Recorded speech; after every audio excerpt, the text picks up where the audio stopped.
Welcome back to the channel and welcome back to another UFC fight prediction video. In this video, I'll be predicting the full card of fights for UFC 290, Volkanovski versus Rodriguez. So without further ado, let's get to our first fight on the card. So in our first fight, we have in the lightweight division, we got Kamilla Kirk versus Esteban Robovic. So I'm already butchering names at the start of the video, but it is what it is. We'll keep pushing on. So yeah, Kirk versus Robovic, high season right here. I'm going low confidence Robovic to beat Kamilla Kirk. I think Kamilla Kirk is overall the more well-rounded fighter, but I don't like the fact that his pace tends to drop off after the first round. I don't feel like he fights as consistent as he should, or I feel like he utilizes his full skill set to the best of his ability. And I feel like Robovic is going to play off that. I feel like Kirk can have a good first round, maybe even win the first round. Might probably win the first round, but I feel like he's going to be inconsistent. I feel like first round he might do everything he needs to do. But again, not going to get the finish, but probably going to be do everything he needs to do. Maybe still a close round, maybe a great round for Kirk, but again, does everything he probably needs to do. Second round, probably going to do half what he needs to do. And also when he probably faced with adversity, not getting a takedown, or maybe not even going for the takedown second round, he's going to see him like looking for the takedown less and less for whatever reason. And his output is not going to be as consistent, probably also looking at his work when he throws these shots. And then he's going to get caught looking, especially when Robovic started to really put the pressure on him, started to put the sting on him. And again, be looking, get caught with a hook, drop, and finish with some ground and pound in that second round. So in this one, I have Esteban Robovic via second round TKO. Now to our next fight, we have in the flyweight division, we got Shannon Ross versus Jesus Aguilar. And how I feel about this one right here is I'm going average confidence Jesus Aguilar to beat Shannon Ross. Really, most of the confidence, the average confidence with Aguilar comes from, or the lack of, a high or lock with Aguilar here. Is it really a pick because Aguilar is good, or is it more so a pick because Ross isn't good? It's more so Ross isn't good. I think Jesus Aguilar is the better overall fighter in my opinion, but it's not like he's this trustworthy commodity, so that's why he's like average confidence. Like, definitely will look to put some coins on him. I think his value is real good, and also the fact that he has a patented path to victory, which is submission and a guillotine, which also could be a potential play if they have guillotine as an option. But they probably only gonna have that at plus 200, not even nothing crazy, so he can't even fully capitalize off that. So just best to go with a submission. But anyway, yeah, I just think he's overall the better fighter, and I think he has a patented path to victory. But again, he's not no trustworthy commodity to be like, oh, this guy I bet the house on. He's not that. That's all I'm trying to say. Yeah, so I think he'll be able to mix it up, probably drag him to the mat, and from there start to look to dominate, maybe draw some heavy ground and pound, and maybe Ross tries to force a stand-up, jump on the guillotine, and Aguilar gets that second round submission. So in this one, I have Jesus Aguilar via second round submission. Now to our next fight, we have in the bantamweight division, we got Cameron Simon versus Terence Mitchell. And how I feel about this one right here is going what I want. Yeah, high confidence Cameron Simon to beat Terence Mitchell. I think with this one, Terence Mitchell hasn't really done nothing since his Ultimate Fighter stint. Like, got knocked out by Kai Car France, highlight reel knockout. Then he's been since kind of been inactive. Picked up some wins in Alaska FC, which is one of the weakest organizations in all of MMA. No insults is the fact of the matter. And you can't really say what has he developed. Can't really find no tape on him like that. Like, what has he developed or whatnot. Good day coming to 135. Chin probably be a little bit better. Maybe he'd be a little bit healthier. Could focus on the skill. So that's probably what's preventing it from being a lock for Cameron Simon. But ultimately coming in on short notice. And, hadn't really fought no decent competition to, I guess, rebound. To say, oh, he made some improvement here, some improvements there. So you can't really say much about what he's done. I'm going to go Cameron Simon first round.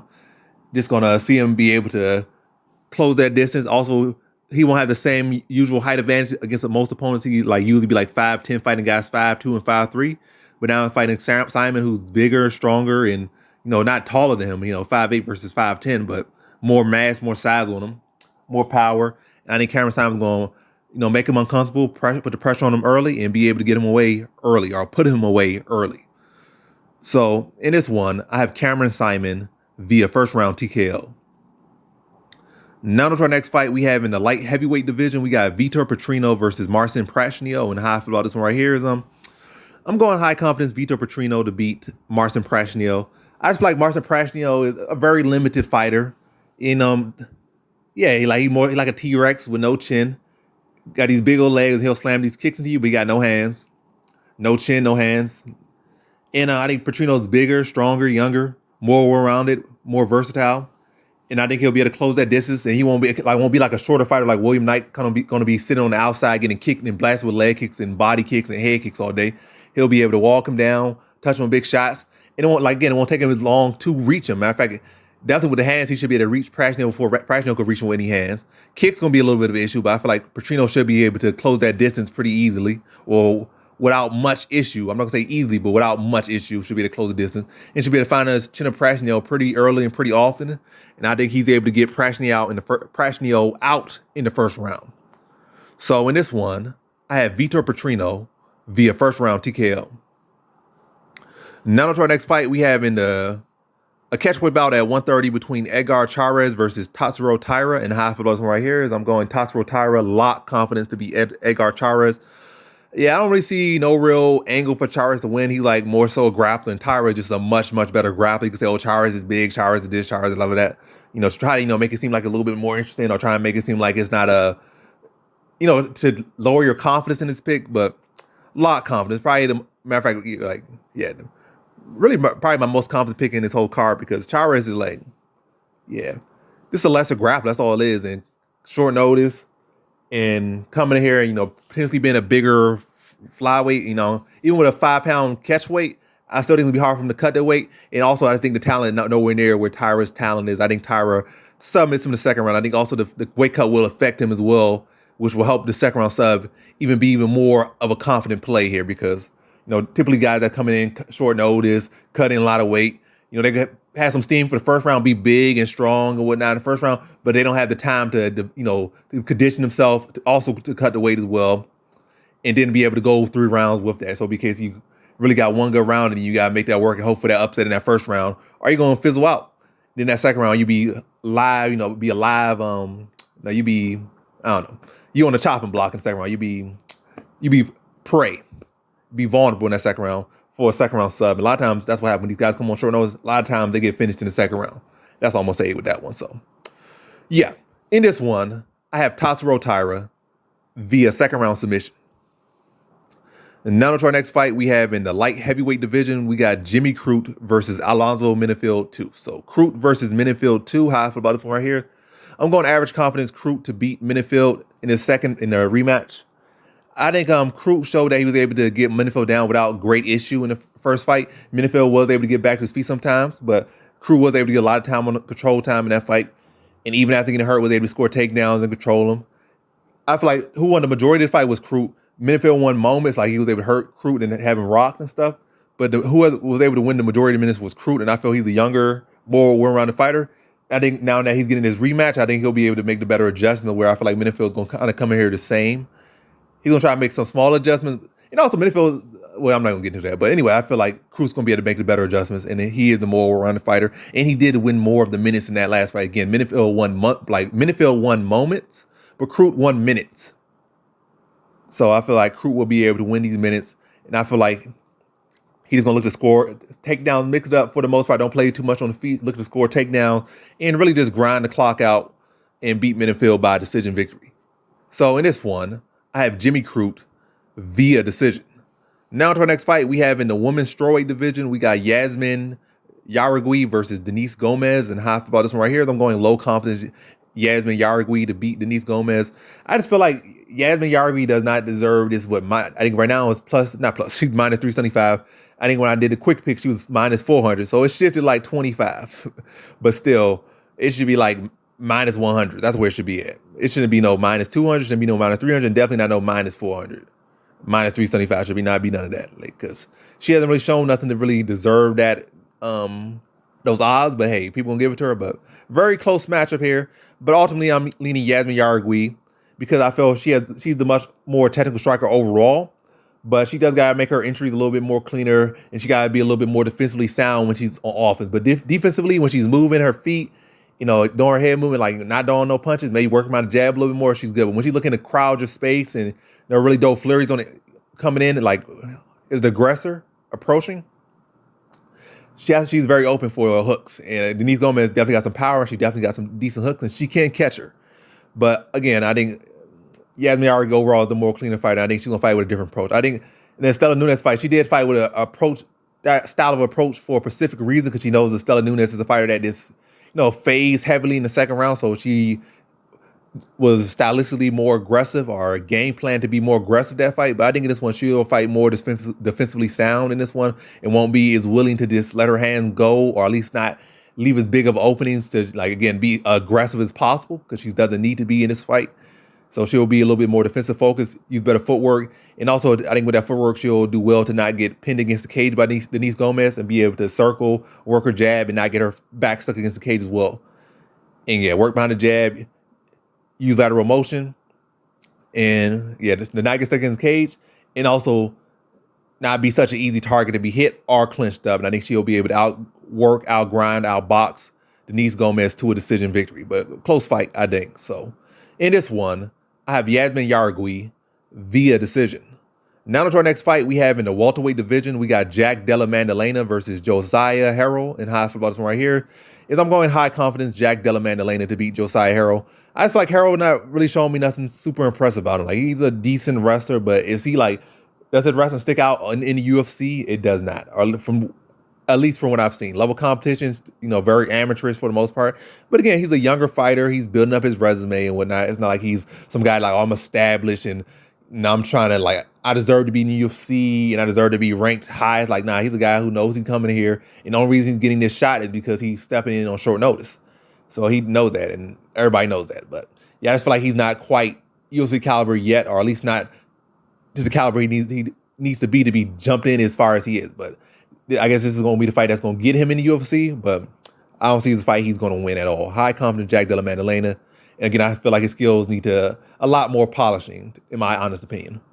So I just feel like Jack Delamentela will easily be able to address it. Well, not easily, but he should be able to address the wrestling. Maybe hold him to one takedown at most. And then on the feet, I think Josiah, I was about to say Jack, but I think Josiah Harrell is just a sitting duck on the feet. So I feel like Jack Delamentela should be able to hold him to one takedown. And even with that one takedown, should be able to get back to his feet without much issue. Then on the feet, I think, again, Josiah Harrell is a sitting duck on the feet. And I think Jack Delamentela picks him apart in that first round and gets him out in that first round. So in this one, I have Jack Delamentela via first round TKO. Now to our next fight, we have in the welterweight division, we got Robbie Lawler versus Nico Price. And the high season one right here is I'm going Nico Price, average confidence to beat Robbie Lawler. Yeah, Nico Price isn't really the most trustworthy fighter, as I say with a lot of these fighters. He's the most trustworthy fighter. It's not like he's the most consistent fighter. It's not like he's such a skilled young talent or nothing like that. He's like a middle of the pack. I'll give any fighter some work. Like, he'll give you some work. He's not going to be a fighter that's going to lay down for anyone. He's going to fight tooth and nail with everybody he's in there with. But is he the most technical? Is he the most skilled? Is he the most this? Is he the most that? He's none of those. But he will give you a fight no matter what the level is. And I feel he's similar to the level of Brian Barberena.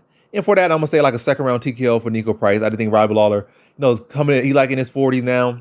Being in the UFC, well, he's been fighting since the UFC. I mean, as long as Dana White's been a part of the UFC, he's been fighting. Like, I think he was on the first Zuffa ran car. So he's been fighting as long as Dana White's been part of the UFC. So that's a long time to be in the game. And when you think about how many people have came and gone, people that literally started their careers in 2010, retired now. And people who started their careers in 2014, retired now. 2015, retired now. 2008, retired now. Versus Robbie Lawler, who he been fighting since like 2003 or something. The man been fighting for a long, long time since he been like fresh out of high school. So he got more mileage than a lot of people that retired even half decades before him. So, and a lot of people retiring is getting stopped. And the fact that he got stopped by Brian Barberena, who's not necessarily a finisher, is just not a good look. And Nico Price may not be coming off the best momentum. He got knocked up by me. Philip Rowe, coming off a loss to me. But yeah, it's still the younger fighter. It's still the guy who wants to fight and, is capable of fighting and still in his 30s, still kind of sitting in his prime. Gonna go Nico Price to be aggressive. Robbie Lawler probably gonna look decent for a round, but I think the pressure and the onslaught of Price is going to get to him. I think he gets stopped in the second round. Probably a wonky, mean KO in the second round, or wonky, mean TKO in the second round. So in this one, I have Nico Price via second round TKO. Now to our next fight, we have in our first fight on the main card in the middleweight division. We got Beau Nickel versus Valentine Woodburn in the middleweight division. How I feel about this one right here is I'm going lock confidence Beau Nickel to beat Valentine Woodburn. Valentine Woodburn, he's a good kid. He's a hell of a fighter, as Floyd Mayweather like to say. He's a hell of a fighter, even though he's not really a hell of a fighter just yet. he definitely got a lot of polishing to do, as I say with a lot of these fights. He has a lot of polishing to do. And he's been kind of thrust into this UFC spotlight just because, Beau Nickel needs an opponent. His opponent fell out. So, he's stepping on short notice, doing the UFC a favor. But when I look at Valentine Woodburn, he's really undersized, to be honest. He's probably strong. He probably could bench press 600 pounds or whatnot. Probably could jump out the gym maybe. All of a sudden, well, probably not that. He's probably more of a power lifter type of dude. Like, he's strong. Probably really ain't like jumping and dunking and all this like that. But probably can squat a whole lot. Probably can bench a whole lot. Probably can curl a whole lot. He can lift some weights. He can throw some weights around, throw some people around a little bit when it's, as far as not the most skilled people or, as far as UFC caliber skill, obviously, he probably throw some solid wrestlers around, that's not like UFC caliber and throw around this and that. But you get where I'm trying to go with this one. But anyway, Valentine Woodburn is like 5'6", 5'7", very short for the weight class. Probably going to cut to welterweight right after this loss if he sticks in the UFC. I don't think he's going to stick around that middleweight. Yes, he got some decent power, but nothing that stand out about his power. Like, he ain't got no touch of death or nothing like that on the feet. His striking is nothing like world class. If anything, I feel like Beau Nickel's literally better than him in every area. Better on the feet, better in the wrestling, definitely better in wrestling. I don't have to say that. Better in the BJJ. I think Beau Nickel is going to go out there, probably low single him, throw him to the ground, and like probably mix up a little bit, throw some feints out there. Then the minute Woodburn starts to commit to some strikes, I think Beau Nickel is going to jump on that low single, throw him to the mat, and then start to work on him. And I think he submits him in the first round. So in this one, I have Beau Nickel via first round submission. Now to our next fight, we have in the lightweight division, we got Dan Hooker versus Jalen Turner. And how I feel about this one right here is I'm going high confidence Jalen Turner to beat Dan Hooker. I just feel like Jalen Turner is a bad stylistic matchup, and I don't feel like Dan Hooker is at the best point in his career, especially not stylistically wise. Jalen Turner is like just as big, if not bigger, definitely wider as well. Like he got more mass on him. Got just the same amount of height, if not more. And I think Jalen Turner is going to be able to, I don't think he's going to get him out of there quick in the first round. I think he's going to go out there, look to stab Hooker to the body with kicks and punches, and then look to pressure. I think Dan Hooker will start to tee over, and I think Jalen Turner is going to start to just pressure him, like I said, rip him to the body, chop him down. And Hooker's like best weapon, his knees, which he'd like to use on shorter opponents, won't be there. So, his main tool of keeping people off him, which is his knees, won't be there. He's a decent overall striker, but again, his best tool is knees, and his best thing to keep people away from him is knees. And when he's fighting fighters that, that are shorter than him, but now he's got a guy, those knees ain't going to be as effective. And Jalen Turner's going to be able to touch him wherever Hooker's going to be able to touch him. And Turner's going to have the heavier shots, and he's going to be able to vest the body, and it's going to have an instant payout. And I just started seeing Hooker start to tee over, and Turner just start to unload on him and put him out in that first round, maybe even sub him. But I'm going to say first round TKO for Jalen Turner. So in this one, I have Jalen Turner via first round TKO. Now to our next fight, we have in the middleweight division, we got Robert Whitaker versus Dricus Du Plessis. So we got the former undisputed middleweight champion, Robert Whitaker versus Dricus Du Plessis. And how I feel about this one right here is I'm going average confidence, Robert Whitaker to beat Dricus Du Plessis. And why I'm going average confidence here is it is a weird fight in a way, because why is this fight being scheduled? I guess because Robert Whitaker really ain't got no real path to the title, so he got to take out who Adesanya is most interested in. Like he beats the guy Adesanya is most interested in. It definitely gives Whitaker a third chance, or at least an opportunity to be picked for a third chance, even though he'll likely get picked over by Sean Strickland, and then he'll have to wait after Sean Strickland or wait for an injury or something to step into that fight. Maybe, hopefully, I don't know. Whether Adesanya gets injured or Strickland gets injured, maybe interim title shot or an actual title shot. But either way, this is his one. Remember, as far as fights on the table, this is his best chance to get anywhere near another title shot. So he's doing what he needs to do. But Dricus Du Plessis, he's been winning. Like he might be weird and awkward, but he's been winning, and he has a whole narrative behind him. And you never know if the judges can give this, turn this into a robbery. Just give it to Dricus Du Plessis because of politics. Or who knows, maybe Dricus Du Plessis just make this ugly and he just catches Robert Whitaker with some hook in an exchange, and then the fight's over. But barring the insane or the unwonky, I think Robert Whitaker wins. He's without a doubt the better fighter overall, much cleaner striker, better wrestler, better grappler, better in every area, faster, quicker, stronger, just better in every area. And it's really Dricus Du Plessis hoping to make it ugly and land a clean shot, or just make it ugly and the judges get ugly too and give it to him. But I think Robert Whitaker beats him. I think he beats him in the third round via TKO. I think he's going to be too fast, too sharp. and it's be too diverse.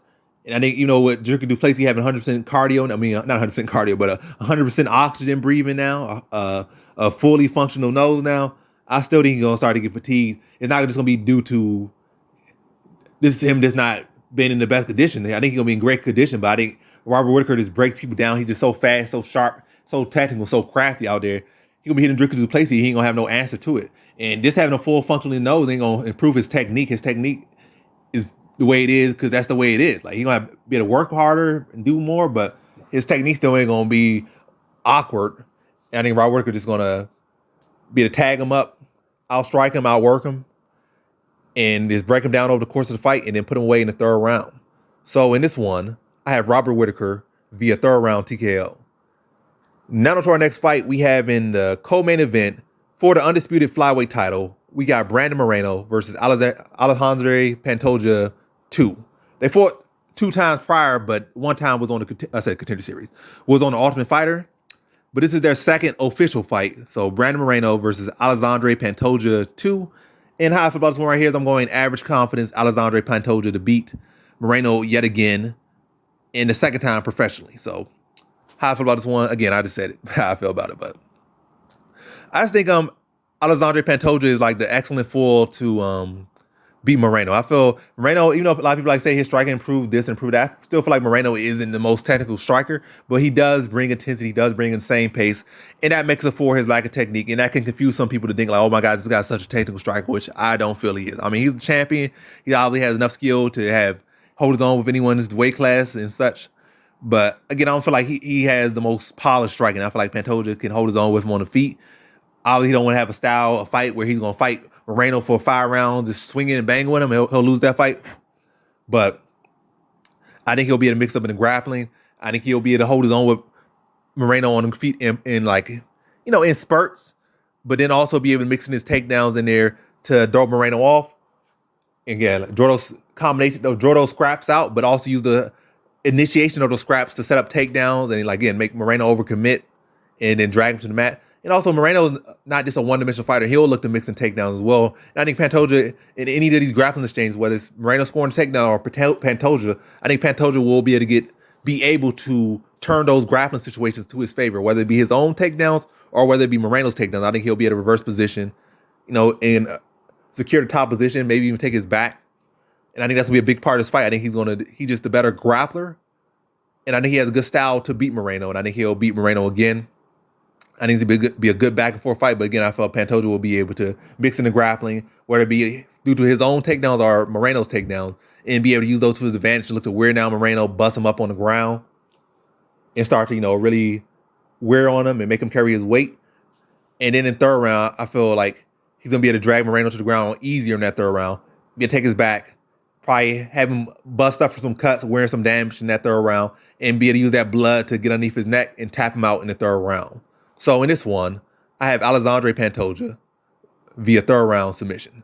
My voice is breaking up. Alejandro Pantoja. But yeah, I'm going to say, well, I already said it. I ain't going to say no more. Next fight. So in the next fight, we have in our main event for the undisputed featherweight title, featherweight. I already said featherweight title, so it's the featherweight division anyway. Alexander Volkanovski versus Yair Rodriguez. So I'm butchering names. It's about time for this video to end. So how I feel about this one right here is I'm going average confidence, Alexander Volkanovski versus Yair Rodriguez. And it's just the same with Whitaker. My confidence is kind of average. Well, my confidence is average because it is I just feel a lot of weird energy around this fight. Just the same way I feel with the Whitaker fight. I feel Volkanovski, overall, when you look at him, I feel like he has far more paths to victory. And, he should win this fight, to be honest.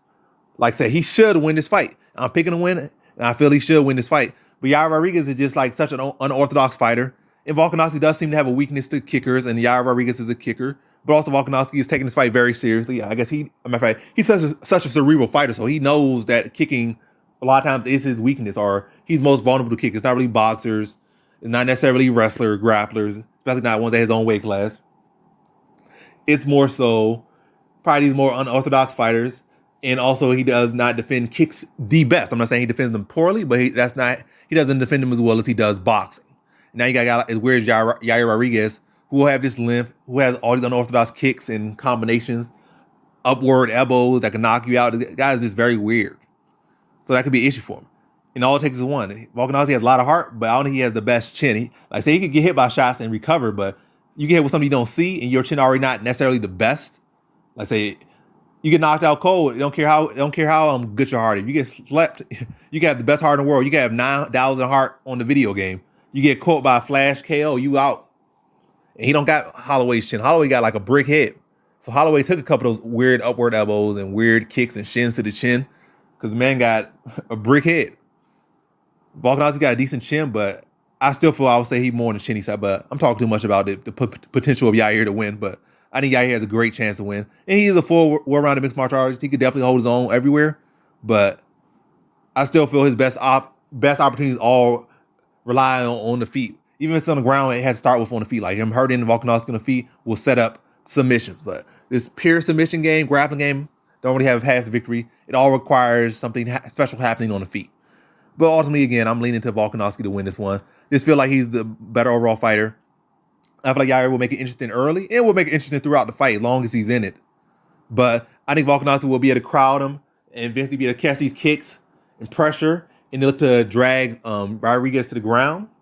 And it's really look to Frankie Edgar him to an extent, dropping elbows and ground and pound on him and busting him up, cutting with elbows. And I think, again, Yair will make it interesting throughout, but I think those cuts will start to leak and bleed into his eyes and, start to swell up. And I don't think he's going to get stopped via like a TKO or a TKO via him getting his actually stopped. I think it'll more be like a doctor stoppage I'm going to say 4th round doctor stoppage, which is still a TKO. But yeah, there's accumulation of damage, blood leaking into the eyes and swelling. And not the judges, but the ref, I said the ref, but the doctor's saying, yeah, this fight's over. Like he's swollen up, probably got a hematoma or something, and it's leaking and bleeding right over his eye. We got to stop the fight.